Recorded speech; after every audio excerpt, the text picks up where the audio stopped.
Well, good morning, everybody. Thank you for having me here today. Before we get started with the presentation, I would like to thank Elizabethtown College and Dr. Williams for inviting me here to present this morning.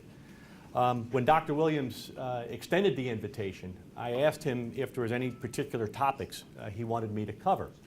And he left the door pretty wide open, which can be a good thing or a bad thing.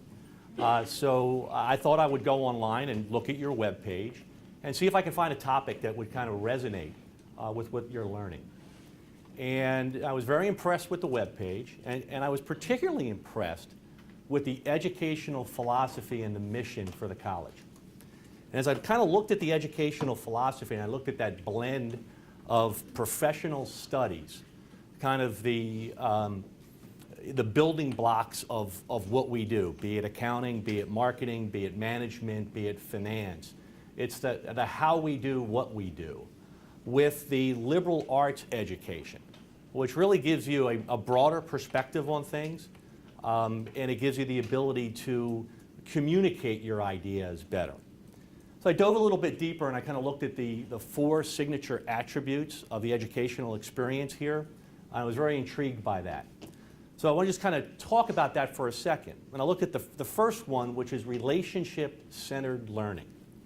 And I know when I graduated from Wharton, I thought the key to success in your career was your ability to handle the technical side of things, to solve problems. And what I can tell you over the 20-plus years that I've been in business, it's really the relationship side of the business. It's the relationships that you have with your coworkers, with your customers, with your vendors. That's really what defines your success. So then I looked at the next attribute, which was your international and cross-cultural perspective. How many in this room have read the book by Thomas Friedman, The World is Flat? Only one. I suggest you all get a copy of the book. It was on the New York Times bestseller list in 2005. It's an excellent book and gives you a real perspective on not only what's happening in the business environment, but also what's happening broader in the world. And in that book, there's really two central themes. And one of the themes is that increasing globalization is forcing companies to collaborate with people from different cultures, religions, and backgrounds. The world is getting flatter, it's getting smaller through the use of technology. So to be successful, you really have to understand how to interrelate with other people. I then kind of looked at your experimental learning, as I thought was pretty interesting. It's really linking the theory and the academia with the real world. And I could tell you, back when I went to school, that gap was about that wide. It's coming closer and closer through series like the M&R Mars series that you're having here today. It's kind of trying to help you bridge that gap. And the last thing is the purposeful lives and really building that civic engagement. And this is really the topic that I want to talk about. I've had the privilege during my career at High on working on many projects. But I can tell you the most challenging project, but the most rewarding project was the project that I think had the greatest impact on the community. And we're going to talk about that as a case study later on this morning. So what I realized as I was kind of looking at your webpage, looking at your educational philosophy, looking at your four signature attributes, is that E-Town really isn't teaching you to be the next group of accountants and lawyers or bankers. They're really teaching you how to be the next group of leaders. And what I would suggest to all of you is take advantage of the resources that are available to you today and really dive deep into each one of these areas. And if you do, you will have a great chance of being the leaders in whatever career you choose to pursue. So let's look at our agenda for this morning. I'm going to cover three things. One, I'm going to give you a little background on the High companies. I want to give you a little bit of a background on myself, and then we're going to talk about the subject of project leadership. So the High companies. The High companies were founded in 1931 by Sanford High in a 2,000 square foot garage on Lemon Street. Today, the High companies are led by S. Dale High, the chairman, of the board for the High Companies. Dale is a E-Town grad, and I'm sure you've seen his name around campus. He was a contributor to the High Library and the S. Dale High Center for Family Leadership. Dale has had a real passion for family businesses, and I'm sure you've all heard the saying that the first generation creates the business, the second generation grows the business, and the third generation loses the business. Dale wanted to make sure that that fate didn't happen to his company. So he spent the last 20 years of his career making sure that he put in place the structure to make sure that the company would survive not only the third generation, but the fourth and fifth generation as well. If you look at the High Companies, they're comprised of High Industries. This is the manufacturing side of our house, and it deals with High Steel, which is the successor to the High Welding Company, High Concrete Group, High Steel Service Center, High Transit, and High Construction. They're all the companies that deal with the manufacturing side of the house. Then you look at the High Real Estate Group. That's the group that I'm responsible for, and that's comprised of High Associates, which is a multi-discipline integrated real estate operating company. We provide property management services, asset management services, brokerage services, and development. As Dr. Williams said, we have a portfolio of about 6 million square feet in 6 different states. We have a 2 million square foot office portfolio, about 2,000 apartment units, 600,000 square feet of retail space, which was a new product line that we introduced about 10 years ago, and 13 select service hotels and 1 full service hotel. Okay, a little bit about me. I was born and raised in the Philadelphia area. As Dr. Williams said, I attended the Wharton School of the University of Pennsylvania. Well, I got a degree in economics and entrepreneurial management. I started my career with the Sovereign Realty Group, which was the real estate subsidiary of Butcher and Singer. Unfortunately, neither one of those companies exist today, but that was where I got the start in my career. From there, working with a fellow Penn grad, I founded the Stratford Realty Group, where I learned my first 2 really important lessons in business.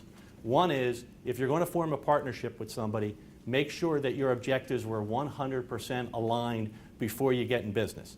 The second is, make sure you have enough capital to overcome an economic downturn. And unfortunately, I failed on both of those. I found out after we started our business that my partner and I had a different vision for where we should take the company. And then the recession of the mid-'80s hit, and we realized we didn't have the capital to sustain that recession. I was fortunate enough to get recruited to come work for the High Real Estate Group, where I started as a property manager, and I worked my way through just about every position in the company over the next 25 years to where I'm president and COO of the company today. So what I want to talk about today is project leadership. And you notice I didn't put up there project management, I talked about project leadership. And really that's the art of leading a project to implement change.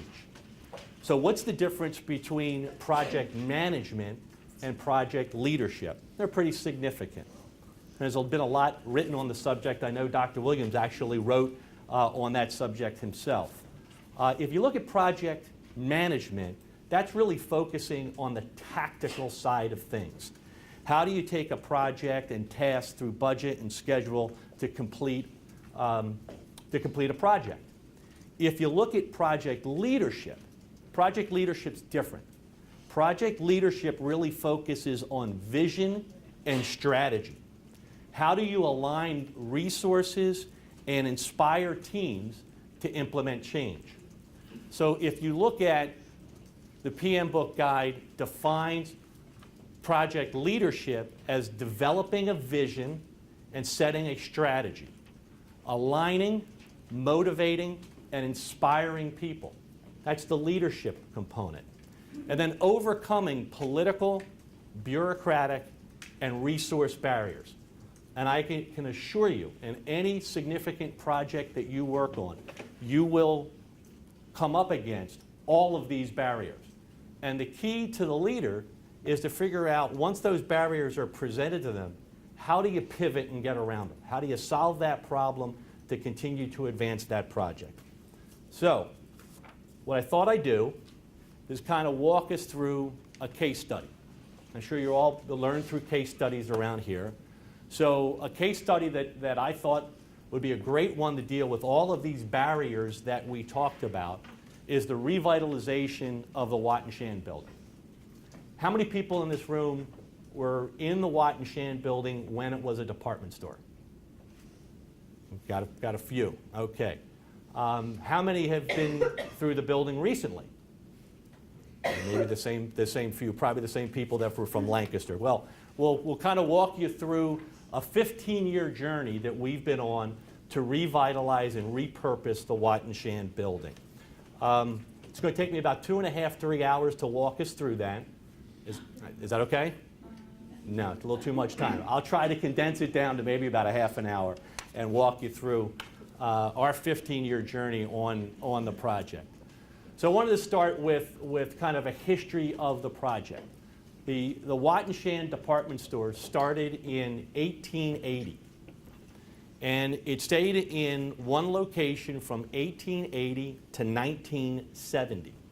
And during that time, the property grew in prosperity from one building to assemble 7 buildings, 220,000 square feet, and about half a city block in downtown Lancaster, at the corner of Main and Main.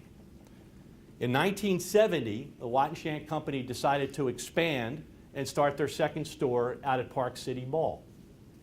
From 1970 to 1991, they operated both facilities. In 1991, 65% of the revenue and 100% of the profit was being generated at the Park City Mall, and zero profit being generated in the downtown facility. In 1992, the Bon-Ton, an organization based out of York, decided to buy the Watt and Shand Company. And when they bought the Watt and Shand Company, they made a commitment to keep both stores open. And they honored that commitment until about 1995, when they realized they could no longer keep the downtown store open. So they decided to close the store. 1995, a group of community leaders led by the EDC, Fulton Financial, and Lancaster newspaper put a campaign together to try to attract the Harrisburg Area Community College to move to the downtown location. And they spent 3 years working on that campaign. They worked with City Council, they worked with the mayor, they got very, very close to making that project a reality. But unfortunately, in December of 1997, City Council voted against the project. And the reason they voted against the project was a lot of the merchants in the city felt that bringing a college into the downtown wasn't going to be good for business. They didn't think that college kids had money to spend. And I can tell you, I've got a son in college, I've got a daughter at boarding school, and my wife just completed her master's degree from Drexel. If anybody has any money to spend, it's you guys, it's not me, because all of my money goes to pay for the education. But that was the decision that the city made. And shortly after that, the CEOs of the high companies, Dale High, Fulton Financial, Rufus Fulton, and Lancaster newspaper, Jack Buckwater, got together. It was actually at a cocktail party. And they were talking about the fate of the project. They were talking about the challenges to repurpose that building. And I don't really know who came up with the great idea, but the three of them said, you know what, we ought to form a partnership and we ought to buy this building. Because the Bon-Ton's going to put it up for auction. And if they put it up for auction, we have no idea who's going to come in and buy it, and we have no idea what they're going to do with it. And that building is the heart and soul of downtown Lancaster. So if we're not going to step up to the plate and buy the building and figure out what to do with it, who will? So literally that evening, they decided to buy the building. They looked at Dale and they said, Dale, you've got a real estate company. Get your team together and go figure out what to do with it. So the next morning, Dale came in and assembled his team and said, guys, I just bought the Wattenshand building. Don't know what we're going to do with it, but figure it out. And he left us with that challenge. So let me walk you through. So from 1998, we acquired the building. It took us from 1998 to 2006. From 1998 to 2006 until we were able to actually implement the strategy that we came up with. And then in 2009, we actually opened the building in June of 2009. So, project leadership, number one, we've got to start with a vision. How did we come up with the vision for this building? Our challenge was we wanted to do an adaptive reuse of the historic building. Again, we thought that this building was the heart and soul of downtown Lancaster. It was a major part of the history of the city, so we wanted to figure out a way to reuse the historic building. Our goal was to make this project be a catalyst for the revitalization of the city. So we went about a process of figuring out what the vision for the building should be. So the first thing we did is we conducted a number of public meetings. We sought the input from the community to try to get ideas on what the community wanted the building to be. The second thing we did is we hired EE&K, which was a nationally renowned architectural group out of New York. And we brought them in and we said, you know what? We want you to look at the building. We're not going to tell you what the market demand for that building is. We just want you to study the building, study the structure of the building, and study the city. And then we want you to come back to us and tell us what you think the building wants to be in a new form. And didn't give them any constrictions. It could be whatever they thought it should be. And then the other thing we did is we worked with community stakeholders, with the mayor, with city council, with the redevelopment authority, and with the county, to try to figure out what the stakeholders wanted. And at the end of the day, what we determined was this would be a great project for a full-service, upscale boutique hotel. So we thought we'd go and build a 150, maybe 200-room hotel in this historic structure. We would take advantage of historic rehab tax credits, and we thought that would be a great idea.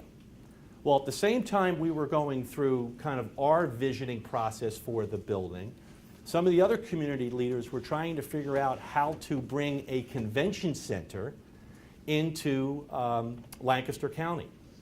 And at that time, the mayor, Charlie Smithgall, approached us and said, you know what, we're looking at this idea to bring a convention center to Lancaster County to try to grow the tourism business and the convention business in the county.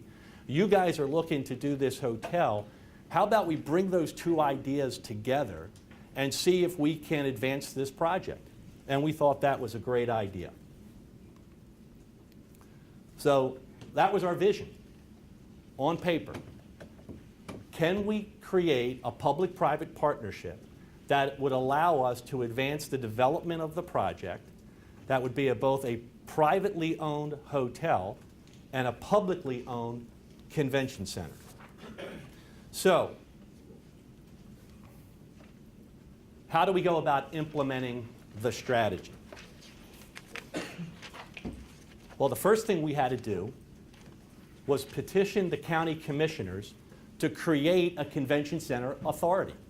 So we just had this idea, but we didn't have a legal body that would be able to function in the capacity of the public sector. So we had to create one, and we created a joint city-county convention center authority. So this was a project not just about the city, but it was a project for the city and the county. The next thing we had to do is we had to figure out how we were going to finance the project.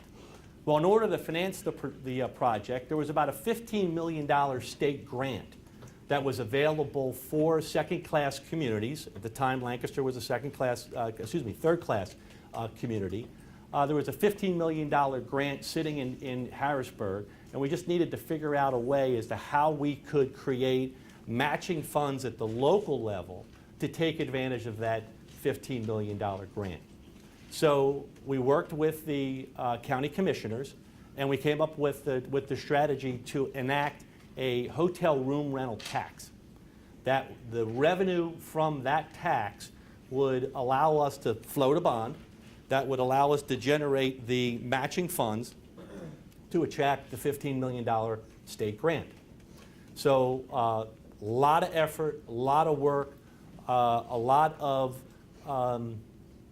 political opposition, and a lot of political support for the project. So it was a very challenging time trying to convince people in the community that creating this tax would actually be a good thing for the residents of Lancaster County, as well as the business owners, not just the hoteliers, but all the business owners in Lancaster County. It was a major PR initiative that we had to undertake to get our message across. And then lastly, we had to attract the best-in-class hotel flag and hotel operator. And one of the things that we realized, while we had a hotel company ourselves, we basically developed and managed select service hotels, not full service hotels. So we realized what we were good at, and we realized what we weren't that good at. And rather than trying to cut our teeth on such an important project, we decided, you know what, we had to bring in somebody from the outside, somebody who's best in class in developing and managing full-service hotels. And this was a major challenge because people said there's no way. And we identified some hotel flags, some hotel brands that we said would be absolutely perfect for this project. And I remember the first time we used the word Marriott. And we said, we're going to bring a full-service Marriott to Lancaster County. But not only Lancaster County, we're going to bring it downtown to Lancaster City. And everybody said we were crazy. They said, you'll never get them. You'll never get them to commit. And we went about the process of laying out what our vision was for the project, the strategy, the financial performance of it, and sure enough, at the end of the day, we were able to attract Marriott. We then set out trying to find who would be the best hotel management company. And again, we set out our sights pretty high. And we identified Interstate Hotels, which was the largest independent operator of Marriotts in the country at the time. And we were able to attract them to the project as well. So we had the vision and we had the strategy. Our goals, we talked a little bit about the goals. The primary goal was we wanted this project to be part of the revitalization of Lancaster City. What are some of the sub-goals that we wanted to achieve by doing this? First thing was, and you hear about it today, it was true then, it's true today, it's all about jobs. So we wanted to create jobs. We wanted to create family sustainable jobs. So this project allowed us to create jobs during the construction period and allowed us to create permanent jobs during the operational period. Second thing, we wanted to repurpose this historic building. And you heard me talk about this before. This was absolutely critical to the vision and the strategy of the owners. This is an extremely historic building, and we felt it was very, very important that we retain that history and incorporate that history into whatever new project we were going to do. It's a very historic facade. The architect for us is a famous Lancaster architect who is not only responsible for designing this building, but also a number of the buildings for the Hershey Company. And there was other historical structures that were part of this city block. And it was important for us to make sure that we retained those historical structures and incorporated them into the fabric of this facility, because we felt that those buildings were really part of the fabric of Lancaster history. So we had the Thaddeus Stevens building, the Lydia Hamilton Smith building, and the John Montgomery, who was a famous attorney in Lancaster City. So we wanted to make sure that we incorporated all of those buildings into this project. And lastly, we wanted to create a place of civic pride.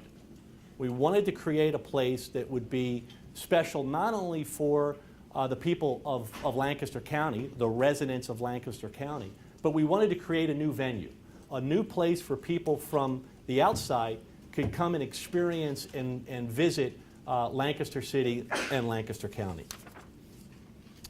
So, we talked about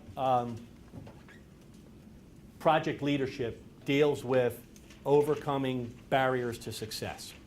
So let's take a look at some of the barriers that we had during our 15-year journey. The first barrier we had was a legal barrier. And remember I told you we had to create this tax to create the matching funds to get the state grant? Well, unfortunately, some of the hoteliers, not all of the hoteliers, a very small group of hoteliers in Lancaster County, didn't like that idea. And they raised a legal challenge, challenging the constitutionality of creating that tax. And we actually went through 11 different lawsuits. 11 different lawsuits. Twice, the project went to the Supreme Court of the state of Pennsylvania. 2 occasions. We were fortunate that we were able to overcome all 11 challenges and win at the Supreme Court level twice. And we removed those legal barriers to the success of the project. The next challenge that we had was a design challenge. And this was interesting because when we started with this project, you remember I talked about we wanted to create a public-private partnership? Well, that was a little bit of a kind of a novel approach for Lancaster County.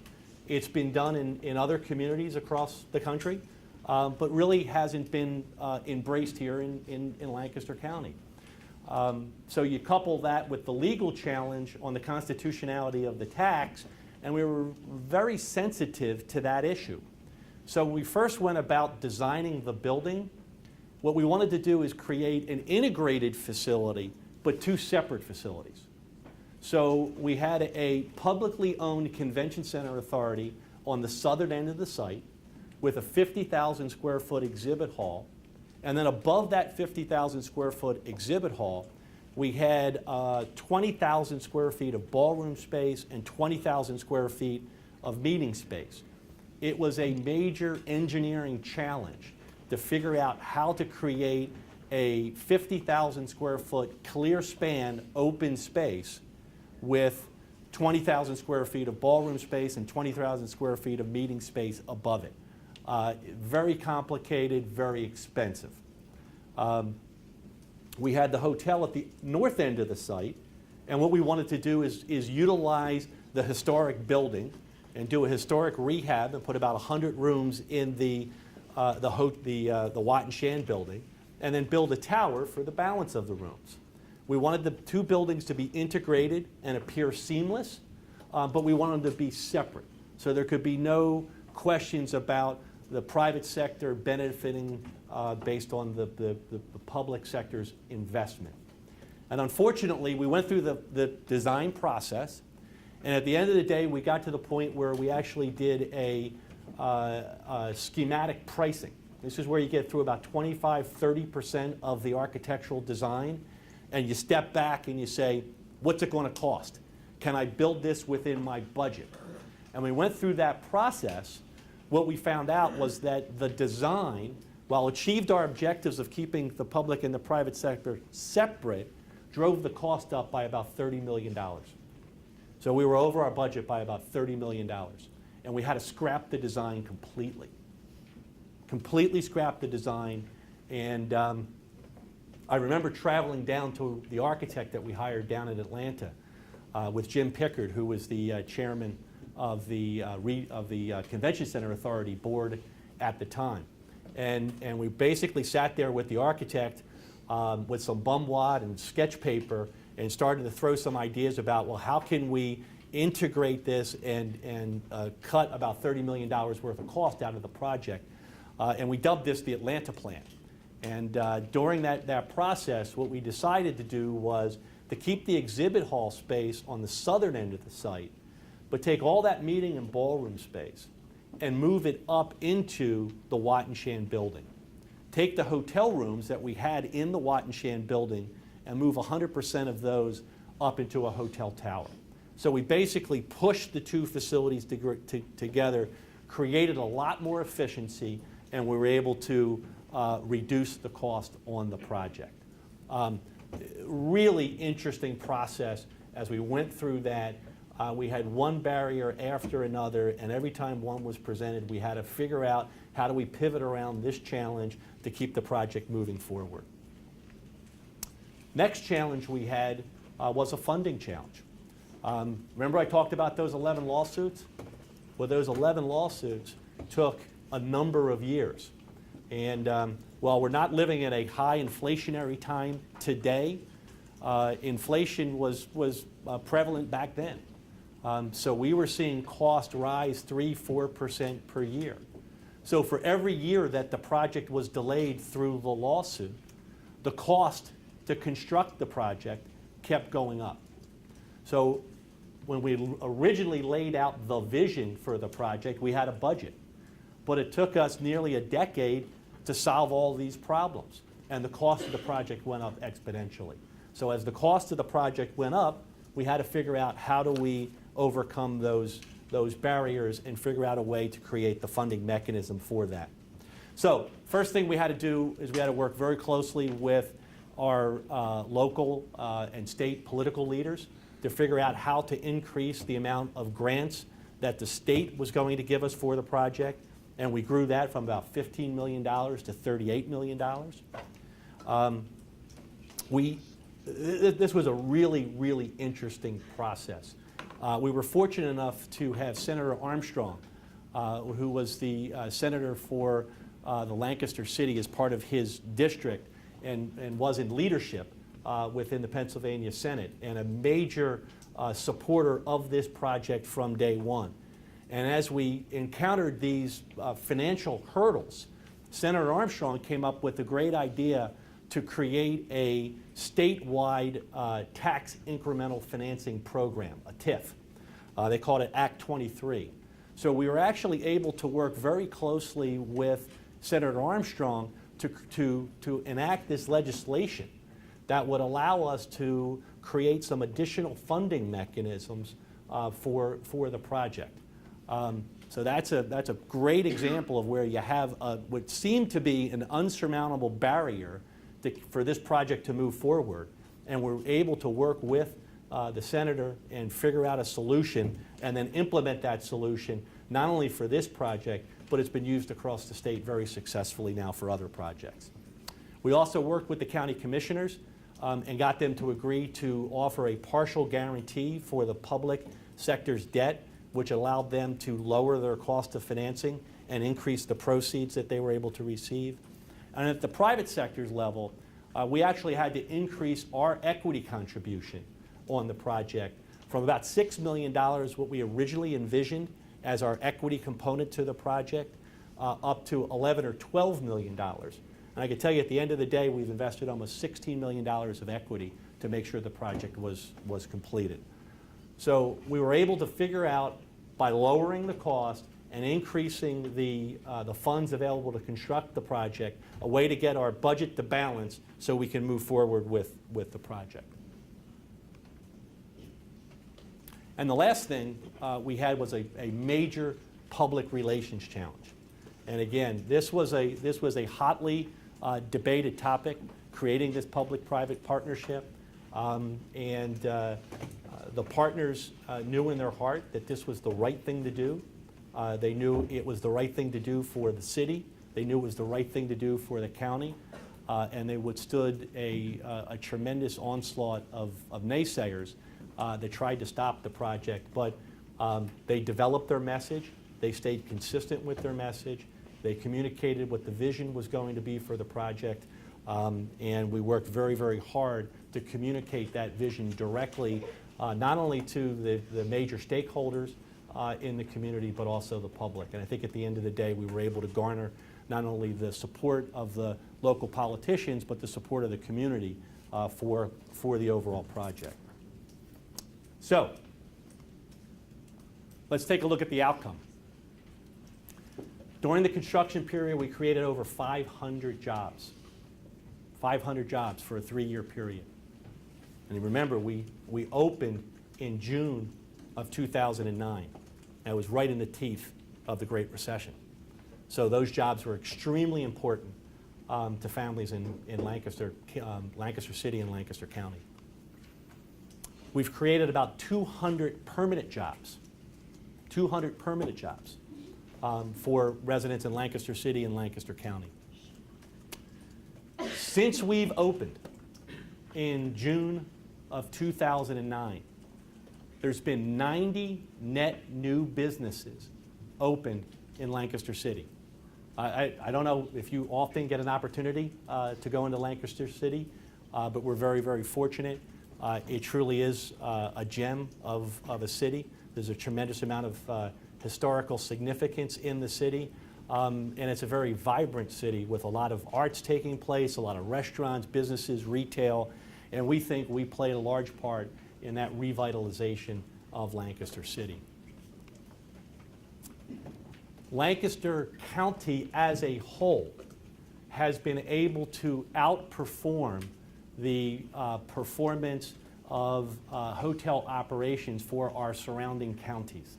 And remember, this was something that was very hotly debated. Was this project going to rise the tide for all ships, or were we merely going to steal business from the existing hoteliers in Lancaster County? And we took the position that if we built this new venue, we would be able to attract new visitors to Lancaster City and Lancaster County, and that it would be a catalyst not only for Lancaster City, but it would be a catalyst for the other hoteliers in the community, as it would increase the demand for their hotel rooms. And history has proven us correct. If you look at the data that's out there from the STAR reports, we can actually look at the impact that this project has had on the other hotels in Lancaster County, and we can compare that against other counties, York, Harrisburg, and Hershey, and we've actually outperformed the performance of those adjacent communities. We feel really good about that. And since we've opened, we've been able to attract over 750,000 new visitors to Lancaster County. Okay, so this is the finished product. So I thought now I do is kind of walk you through a little bit of the time of what it looked like from when we started, a vision on a piece of paper. That's the end project. This is what the property looked like as we retained the historic facade, but we actually demolished everything behind it. So if you look at the next slide, I think that's a pretty cool picture where you can see the cost to utilize the historic structure proved to be too expensive. So at the end of the day, we realized we could remain consistent with our commitment to save the facility. And what most people in the community saw as the facility was that historic facade. So we put a superstructure around the outside of the building. We attached that superstructure to the facade, and then we went behind and demolished all the buildings behind. I could tell you it was a little nerve-wracking as we went through that. That facade's only about 18 inches deep, and we had to keep it that way for about a year. So it was an interesting process to go through. The building that you see there in the middle that's standing is the William Montgomery House. That house was completely restored on the exterior during the initial construction phase. And I'm going to show you a picture in a minute that shows what the building looked like now that we've just completed the interior renovations of that building. This is the building as we started to come up out of the ground. We've now reattached the structure, the interior structure. If you look within the Watt and Shan building, that's all the meeting and the ballroom space and the public space, the lobby on the first floor. If you look at the south end of the site, you'll see that barreled roof. That's the exhibit hall. And then here you can see this is the tower that's going up, and that contains the 300-room hotel. This is an interior shot of the building, and I think it's really interesting. I think the architects, Cooper Carey out of Atlanta, did a great job. One of the principles that they had as we went through this design process is we wanted to try to mimic an interior streetscape to match up with the exterior streetscape, and try to make sure that people inside the building can relate to the people outside the building, and vice versa. So this is kind of our main street going through the building. If you look at the back, that's the renovated Montgomery House that's been completely renovated on the exterior. Another shot of the Montgomery House. This is what the interior of the Montgomery House looked like before we did the renovations on the interior. This is a very famous, I would say, architectural feature of this building. It's a spiral staircase that goes up from the first floor up to the third floor. At the time it was constructed, it was cantilevered, which means it had no support structures in place to hold that up.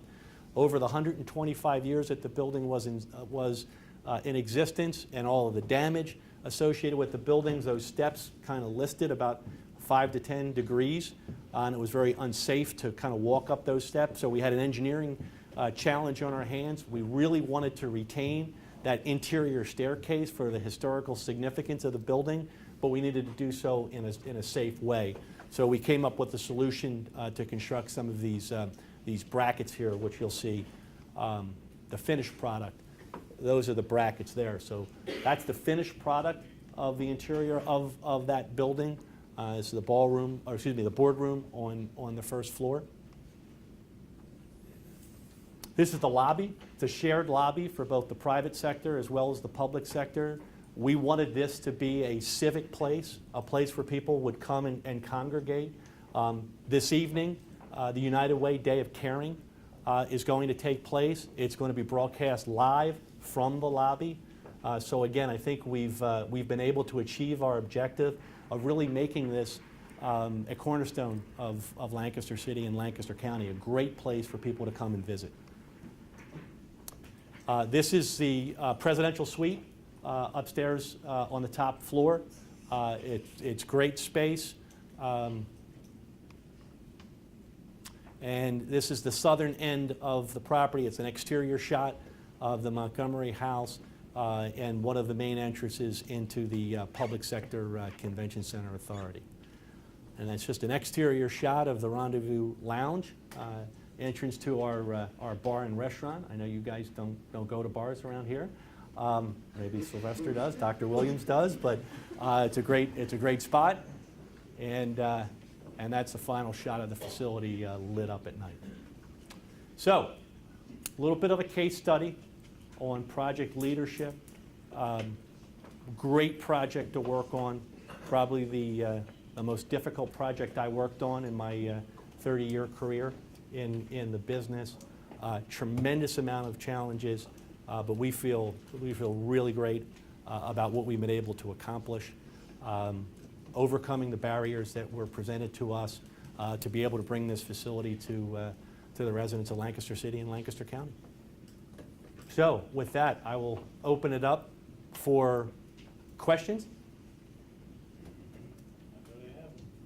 Yes? Does this project meet and/or exceed your expectations, or is there more wishful stuff? I would say it has met and exceeded our expectations relative to the goals that we set out in the beginning. We literally just completed the interior of the Montgomery House. So if you asked me that question a year ago, I would have told you that the one thing that I would like to see completed was the interior renovation of the Montgomery House, and we just completed that.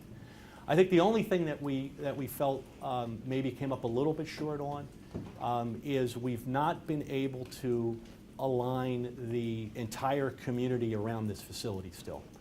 It still continues to be a bit of a lightning rod for the project because of the public-private nature of the project. We continue to work on that. We continue to communicate with the stakeholders, and we think at the end of the day, we'll get everybody to come around to our way of thinking. Yeah?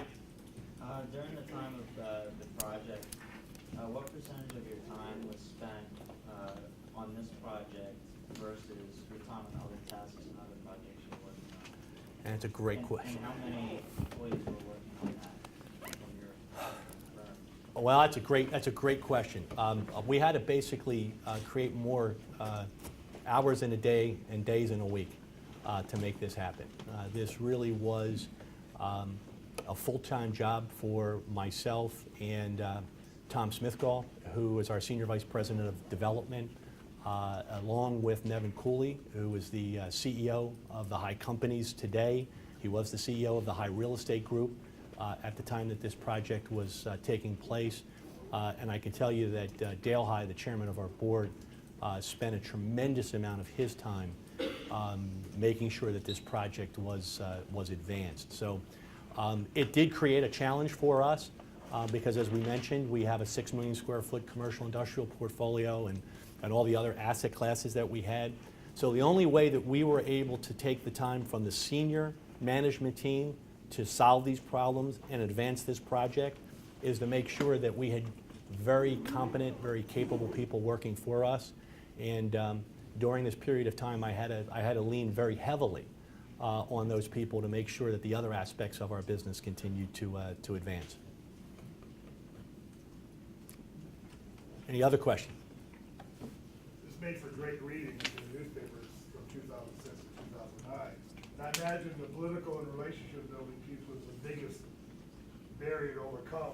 Can you talk more about, how you strategize to get people to buy into your vision and all that? Right.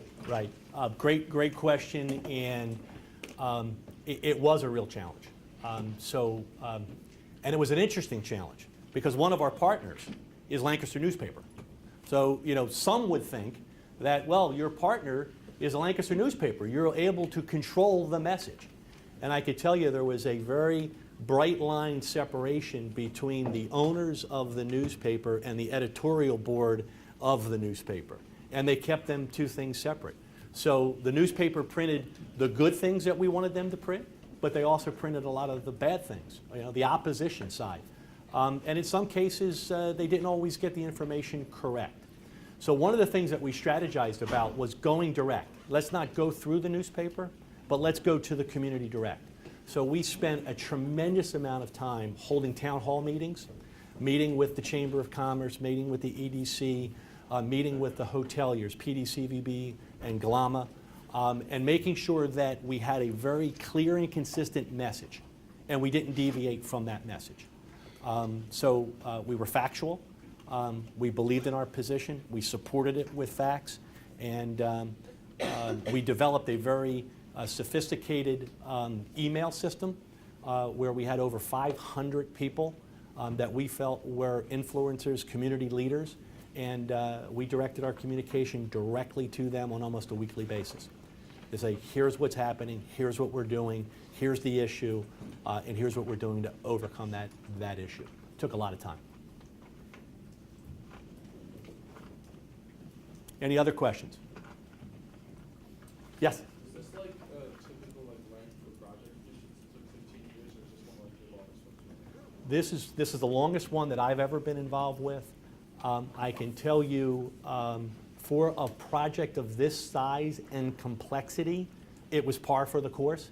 So as we went out and talked to other communities, and we also did that when we were trying to adjust the PR, we did a lot of research. We identified other cities of our size that developed these projects and tried to learn the lessons from them so that we didn't repeat the mistakes that they made. So if you look at those projects, average time for a project of this size is about 10 years. It took us a little bit longer, but it was about average. It was probably 5 times what it is for a typical project that we're involved with. So a typical project that we get involved with back at that time would probably be about a 2-year period to go through the entitlement process from vision to breaking ground. So pretty significant.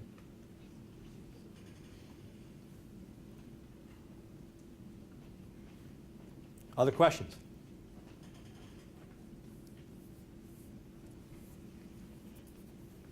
Okay. What, let me ask you a question. Okay. What, can you just tell them a little bit about, like, if they wanted to have a career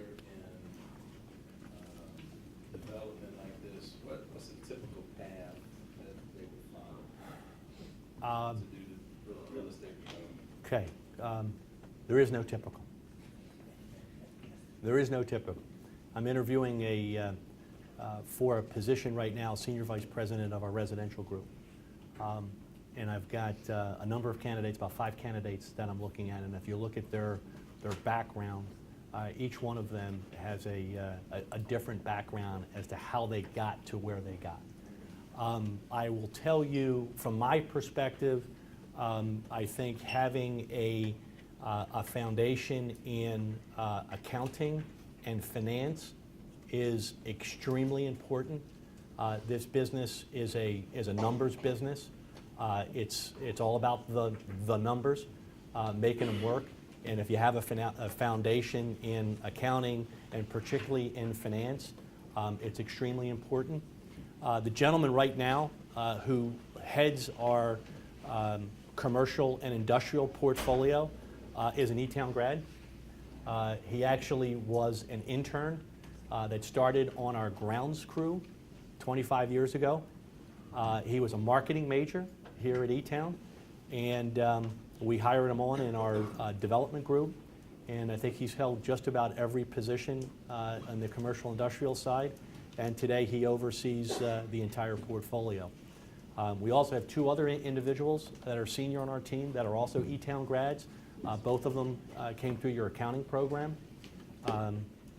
Karen Biondelillo, who was on the real estate side, recently moved over on the industry side as the Vice President of Finance, and Beth Valen, who now succeeded her. Both have a very strong accounting background, and they're senior members of our team. Any other questions? Well, thank you all. I really appreciate the opportunity to talk to you.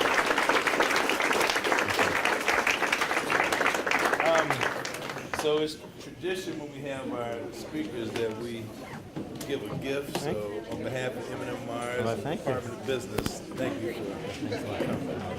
Appreciate it. Thanks a lot.